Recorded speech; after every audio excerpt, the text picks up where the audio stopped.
know something? I called the weather bureau this morning. This is going to be the hottest day of the year.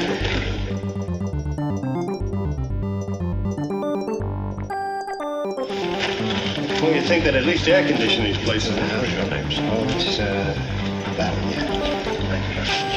Okay, gentlemen. Everybody's here. Now, if there's anything you want, I'll be right outside the door.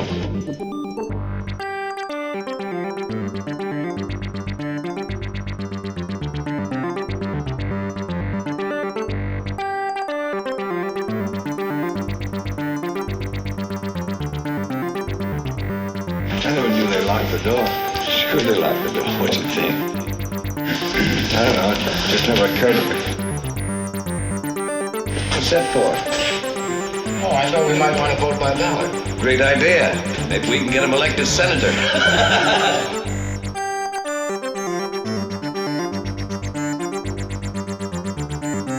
How'd you like it? Oh, I don't know. It was pretty interesting. I almost fell asleep. I mean, I've never been on a jury before. I sat on many juries. What gets me is where those lawyers talk and talk and talk, even when it's an open and shut case like this one. I mean, did you ever hear so much talk about nothing? Well, I guess they're entitled. They're entitled. It's a system. But if you ask me, I'd slap those tough kids down before they start their trouble. Saves a lot of time and money.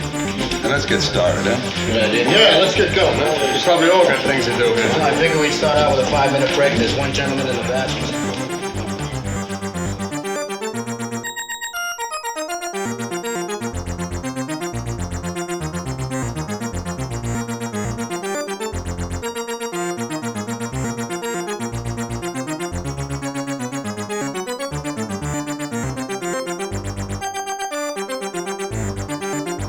What did you think of the case? I mean, it had a lot of interest for me. No real dead spots, you know what I mean? I tell you, we were lucky to get a murder case. I figured that's for an assault or burglary. Well, they can be the dullest. Hey, that the Woolworth building? That's right. Isn't that funny? You know, I've lived here all my life. I've never been inside that. You had to sort out all that junk. Like that thing with the movies. Yeah, you can say that again. What about that business with the knife? I mean, asking grown-up people to believe that kind of jazz, huh? Well, I expect that. You know what we're dealing with.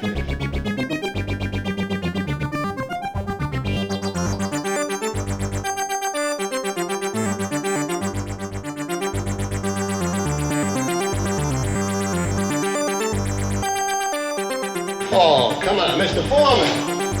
Let's go here, huh? Well, the guy's still in the bathroom. Hey, what's new? I didn't get a chance to see a paper this morning. I was only wondering how the market closed. You got a seat on the exchange? I'm a broker. I run a messenger service. The Beck and Call Company. The name is my wife's idea. Got 37 men working. Started with nothing. Okay, man, let's take our seats, huh? Yeah, we can all get out of here pretty quick, huh? I don't know about the rest of you, but I happen to have tickets to that ball game tonight. Yanks and Cleveland. Yeah, we got this kid Majalewski in there. Oh, he's a real bull, this kid. You know, boom! Real jug handle. You know? Boom! You're a real baseball fan, aren't you, huh? Yeah. Where do we sit here? Well, I thought we'd sit in order, you know, by jury numbers of 1, 2, 3, 4, 5, so on around the table. That's okay with you, gentlemen. What's the difference? I think it's reasonable to sit in order. Let it be. Number 12 sit all right here. Yeah, let's 12. We go around the clock. 1, 2, 3, 4, 5. What was your impression of the prosecuting attorney? I beg pardon? I thought he was really sharp. The way he hammered over those points one by one. Logical sequence. That was very impressive. I think he did an expert job. A lot of drive, too, you know? Real drive. Okay, fellas, can we hold it down a minute? Fellas, say we'd like to get started. Gentlemen at the window. We'd like to get started. Oh, I'm sorry. Kid kills his father, bing, just like that. Oh, listen, you analyze the figures, you'll see that was all I'm telling you, they let those kids run wild up there. Well, maybe it serves them right. You know what I mean? Is everyone here?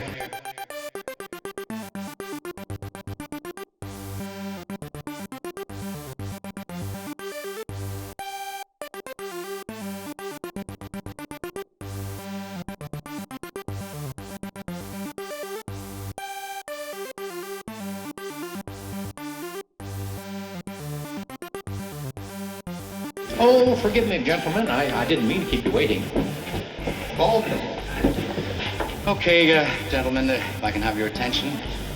You fellas can handle this thing any way that you want to. I'm not going to make any rules. We can, well, discuss it first and then vote on it. That's, of course, that's one way. And, well, we can vote on it right now. Then I think it's customary to take a preliminary vote. Yeah, let's vote. Who knows? Maybe we can all get out of here, huh? Uh-huh. Okay, then I think that, of course, you know that we have a first-degree murder charge here, and if we vote the accused guilty, we've got to send him to the chair. That's mandatory. I think we know that. Let's see who's where. Okay, anyone doesn't want to vote? Fine with me. Okay, then just remember that this has to be 12-0 either way. That's the law. Okay, are we ready?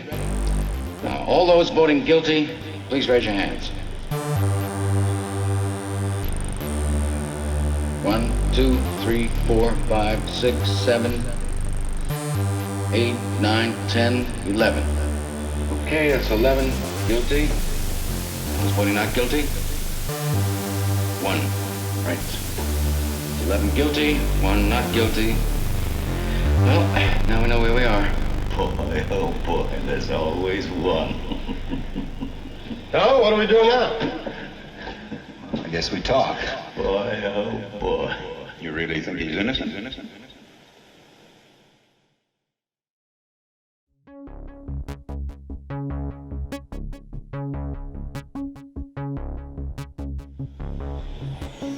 I don't know. I mean, you sat in court with the rest of us. You heard what we did. The kid's a dangerous killer. You could see it. He's 18 years old. Well, that's old enough. He stabbed his own father 4 inches into the chest. They proved it a dozen different ways in court. Would you like me to list them for you? No. Then what do you want? I just want to talk. Well, what's there to talk about? 11 men in here think he's guilty. No one had to think about it twice except you. I want to ask you something. Do you believe his story? I don't know whether I believe it or not. Maybe I don't. So how come you vote not guilty? Well, there were 11 votes for guilty. It's not easy to raise my hand and send a boy off to die without talking about it first. Well, now, who says it's easy? No one. What, just because I voted fast? I honestly think the guy's guilty. Couldn't change my mind if you talked for 100 years. I'm not trying to change your mind. It's just that we're talking about somebody's life here. We can't decide it in 5 minutes, supposing we're wrong. Supposing we're wrong. Supposing this whole building should fall down on my head, you can suppose anything. That's right. Like, what's the difference how long it takes? Suppose we do it in 5 minutes, so what? Let's take an hour. Ball game doesn't start till 8 o'clock.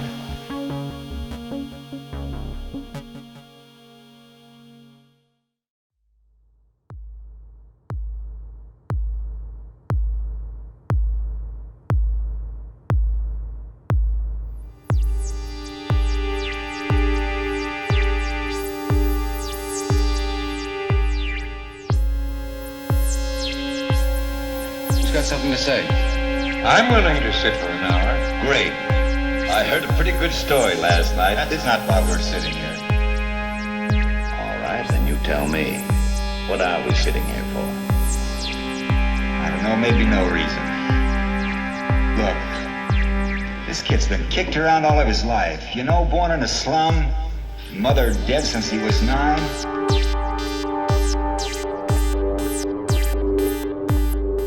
Lived for a year and a half in an orphanage when his father was serving a jail term for forgery. It's not a very happy beginning. He's a wild, angry kid. That's all he's ever been. And you know why? Because he's been hit on the head by somebody once a day, every day. He's had a pretty miserable 18 years. I just think we owe him a few words, that's all. I don't mind telling you this, mister. We don't owe him a thing. He got a fair trial, didn't he? What do you think that trial cost? He's lucky he got it. You know what I mean? Now look, we're all grown-ups in here. We heard the facts, didn't we? You're not going to tell me that we're supposed to believe this kid knowing what he is? Listen, I've lived among them all my life. You can't believe a word they say. You know that. I mean, they're born liars. Only an ignorant man can believe that. Now listen. Do you think you were born with a monopoly on the truth? I think certain things should be pointed out to this man. Come on, this isn't Sunday. We don't need a sermon. Come on, we have a job to do now. Let's do it. Rice Pops. It's a product I work on at the agency. The breakfast with a built-in bounce. I wrote that line. Very catchy. Yeah. Say, do you mind? Oh, I'm sorry. I have this habit of doodling. It keeps me thinking clearly. Yeah, we have all this work to do. There's no point staying here forever. Okay. Now, perhaps if the gentleman down there who's disagreeing with us, well, perhaps you could tell us why. You know, let us know what you're thinking, and we might be able to show you where you're mixed up.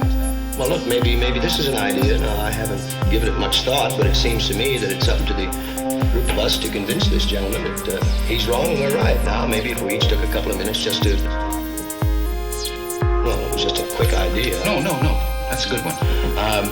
Suppose we go once around the table. I guess you're first. Well, it's hard to put into words. I just think he's guilty. I thought it was obvious from the word go. Nobody proved otherwise. Nobody has to prove otherwise. The burden of proof's on the prosecution. The defendant doesn't even have to open his mouth. That's in the Constitution. Oh, well, sure, I know that. What I meant was, well, I just think he's guilty. I mean, somebody saw him do it. Okay, here's what I think, and I have no personal feelings about this. I just want to talk about facts. Number one, the old man lived downstairs under the room where the killing took place. At 10 minutes after 12 on the night of the killing, he heard loud noise. He said it sounded like a fight. And he heard the kid yell out, "I'm going to kill you." A second later, he heard a body hit the floor. Ran to the door, opened it up, saw the kid running down the stairs and out of the house. Called the police. They came in, found the old man with a knife in his chest. The coroner fixed the time of death around midnight. Now, these are facts. You can't refute facts. The kid is guilty. Just as sentimental as the next fella. I know he's only 18, but he's still got to pay for what he did. I'm with you. Okay, you finished? Yeah, right, next. It is obvious, to me anyway, that the boy's entire story was flimsy. He claimed he was at the movies during the time of the killing, and yet 1 hour later, he couldn't remember the names of the films he saw or who played in them. That's right. And no one saw him going in or out of the theater. Listen, what about the woman across the street? If her testimony don't prove it, nothing does. That's right. She was the one who actually saw the killing. Now, fellas, please, let's go on over here, huh? Just a minute. Here's a woman. Here's a woman who's lying in bed. She can't sleep. She's dying with the heat. You know what I mean? Anyway, she looks out the window, and right across the street, she sees the kid stick the knife into his father. The time is 12:10 on the nose. Everything fits. Look, she's known the kid all his life. His window was right opposite hers across the L tracks, and she swore she saw him do it. Through the windows of a passing L train. Right. This L train had no passengers in it. Just being moved downtown. The lights were out, remember? And they proved in court that at night you can look through the windows of an L train when the lights are out and see what's happening on the other side. They proved it. I'd like to ask you something. You don't believe the boy's story. How come you believe the woman's? She's one of them, too, isn't she? You're a pretty smart fella, aren't you?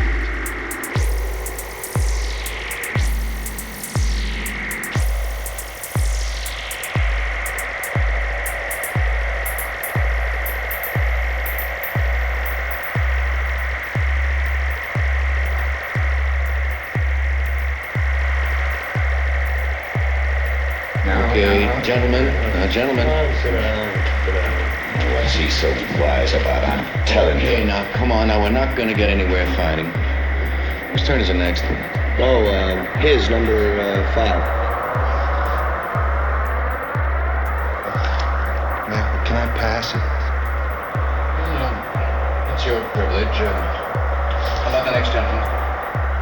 Oh, well, I don't know. I started to be convinced, very early in the case. You see, I was looking for a motive. That's very important because if you don't have a motive, where's your case, right?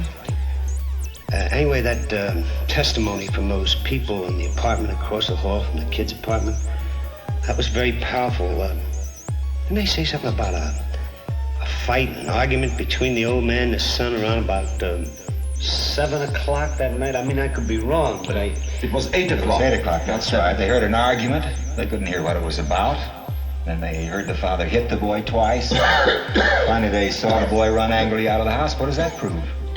Well, don't exactly prove anything. It's just part of the picture. Said it provided a motive.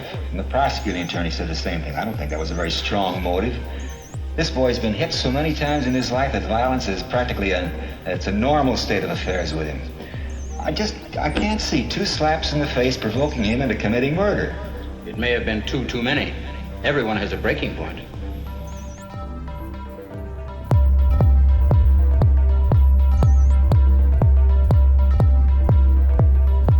Everyone has a breaking point.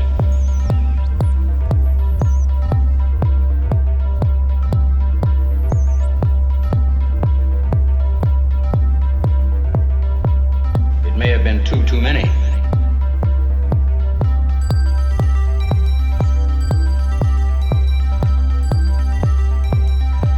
Everyone has a breaking point.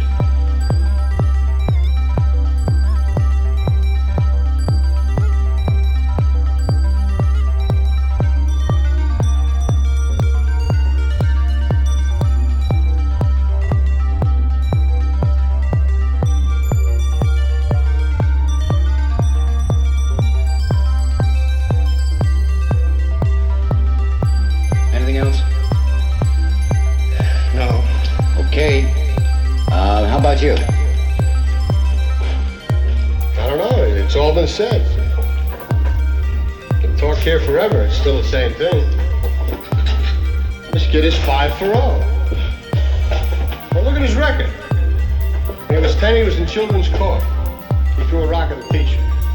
When he was 15, he was in reform school. He stole a car. He's been arrested for mugging. He was picked up twice for knife fighting. Oh, yeah, they say he's real handy with a knife. Oh, this is a very fine boy. Ever since he was 5 years old, his father beat him up regularly. He used his fists. Well, so am I. A kid like that? It's these kids the way they are nowadays. When I was a kid, I used to call my father Sir. That's right, Sir. Did you ever hear a kid call his father that anymore? Fathers don't seem to think it's important anymore. You got any kids? 3. I got one.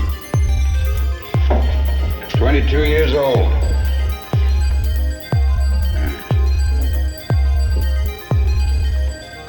When he was 9 years old, he ran away from a fight.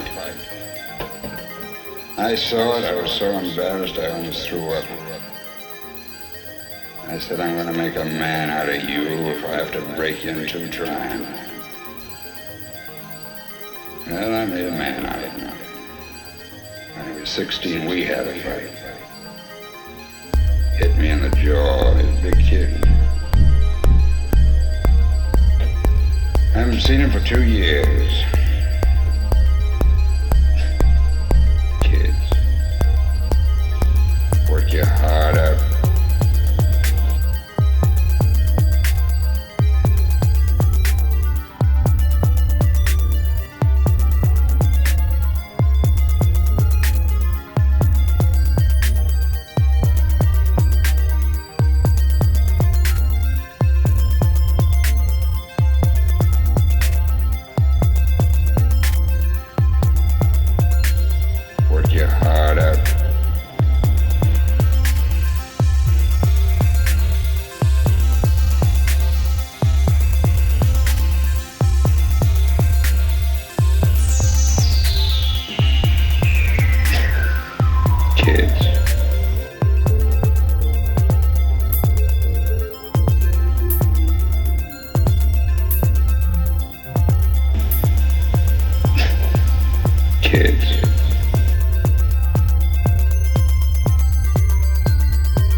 get going.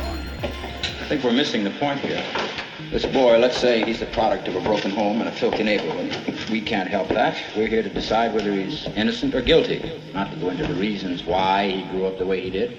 He was born in a slum. Slums are breeding grounds for criminals. I know it, and so do you. It's no secret children from slum backgrounds are potential menaces to society. Now, I think... Brother, you can say that again. The kids who crawl out of these places are real trash. I don't want any part of them, I'm telling you. I've lived in a slum all my life. Wait a minute. Please, I've played in backyards that were filled with garbage. I mean, maybe you can still smell it on me. Now listen, Sonny. Come on now, there's nothing personal. Oh, about there this. was something personal. Come on, fella, he didn't mean you. Let's not be so sensitive. This sensitivity, I can understand.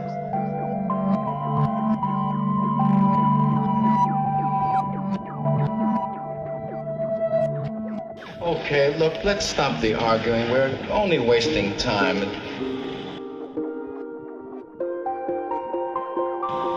Look, your turn down there. Let's go. I didn't expect a turn. I thought you were all going to try to convince me. Wasn't that the idea? Check, that was the idea. Oh, I forgot about that. He's right. Well, what difference does it make? He's the one who's keeping us in here. Let's hear what he's got to say. Oh, no, wait a minute. We decided to, do this a certain way. I think we got to stick to that way. Oh, stop being a kid, will ya? What do you mean, a kid? What do you think I mean? K-I-D, kid. Listen, just because I'm trying to keep this thing organized, here, you take it. You take on the responsibility. I'll keep my mouth shut, that's all. What are you getting so hot about? Calm down, will you? Don't tell me to calm down. You want to take the chair? Just take the chair. That's all. See such a thing? Listen, you think it's funny or something? Forget it, fella. The whole thing's unimportant. Come on. Unimportant? Well, here, you try. No, nobody wants to change. You're doing a beautiful job. Sit down. Yeah, you're doing great. Just great, fella. All right, let's hear from somebody. Well, if you want me to tell you how I feel about it, it's all right with me. Boy, I don't care what you do. All right, I don't have anything brilliant. I only know as much as you do. According to testimony, the boy looks guilty. Maybe he is. I sat there in court for 6 days listening while the evidence built up. Everybody sounded so positive. I began to get a peculiar feeling about this trial. I mean, nothing is that positive. There are a lot of questions I'd have liked to ask. I don't know, maybe they wouldn't have meant anything, but I began to get the feeling that the defense counsel wasn't conducting a thorough enough cross-examination. I mean, he let too many things go by, little things. What little things? Listen, when these fellows don't ask questions, it's because they know the answers already and they figure they'll be heard. Maybe it's also possible for a lawyer to be just plain stupid, isn't it? I mean, it's possible. You sound like you met my brother-in-law. I kept putting myself in the kid's place. I'd have asked for another lawyer, I think. I mean, if I was on trial for my life, I'd want my lawyer to tear the prosecution witnesses to shreds, or at least try to. Look, there was one alleged eyewitness to this killing. Someone else claims he heard the killing, saw the boy run out afterwards, and there was a lot of circumstantial evidence. But actually, those two witnesses were the entire case for the prosecution. Supposing they're wrong. What do you mean, supposing they're wrong? What's the point of having witnesses at all? Could they be wrong? What are you trying to say? Those people sat on the stand under oath. They're only people. People make mistakes. Could they be wrong? Well, no, I don't think so. You know so. Oh, come on, nobody can know a thing like that. This isn't an exact science. That's right, it isn't.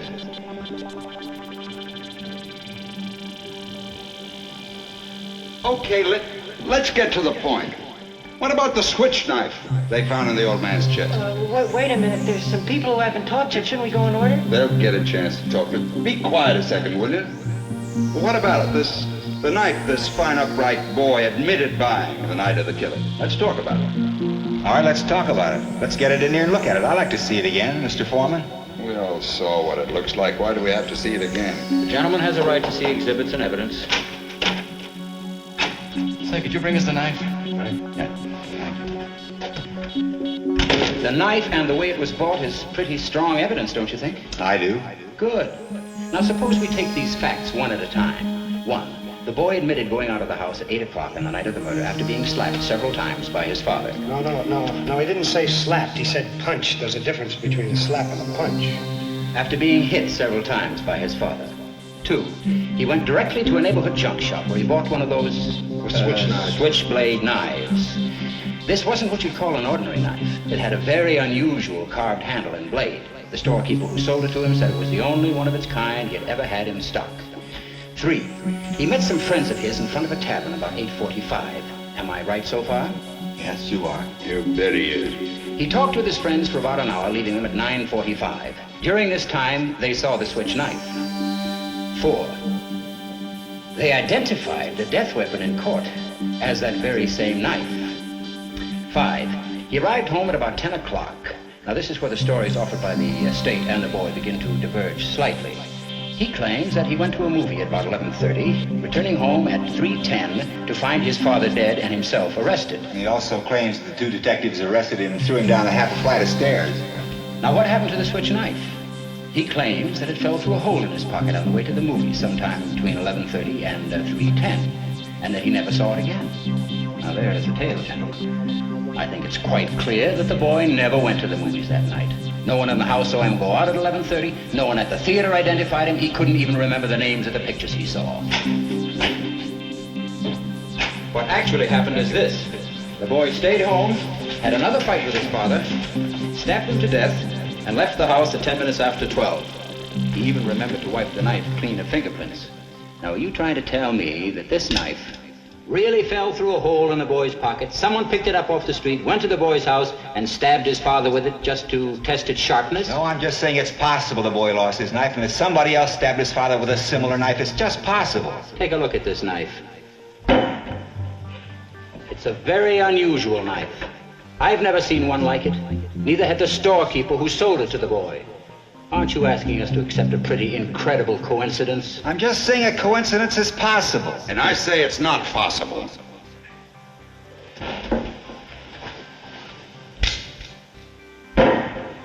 Where did that come from?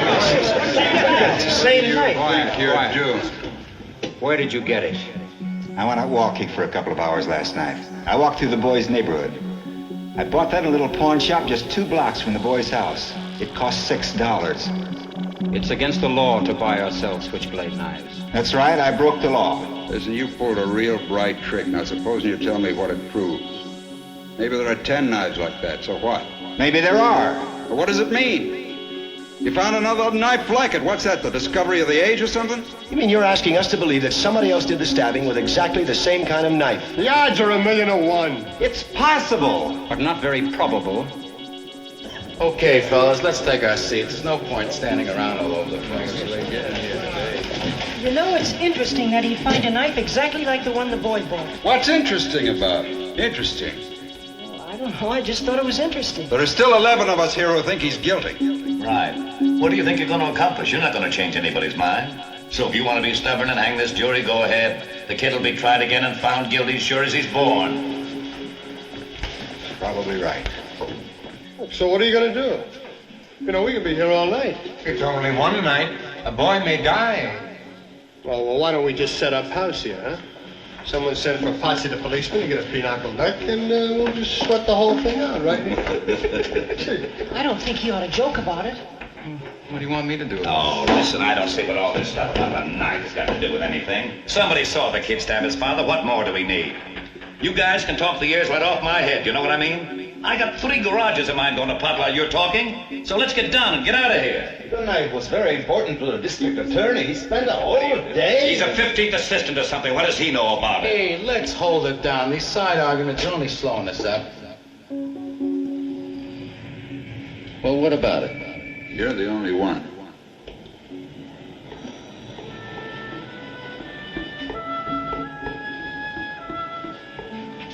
I have a proposition to make to all of you. I'm going to call for another vote. I want you 11 men to vote by secret written ballot. I'll abstain. If there are 11 votes for guilty, I won't stand alone. We'll take in a guilty verdict to the judge right now. But if anyone votes not guilty, we stay here and talk it out. Well, that's it. If you want to try it, I'm ready. All right, let's do it the hard way. Yeah, that sounds fair. Everyone agreed? Anyone doesn't agree? Fine, let's go. Here, pass these along. Is that the right time?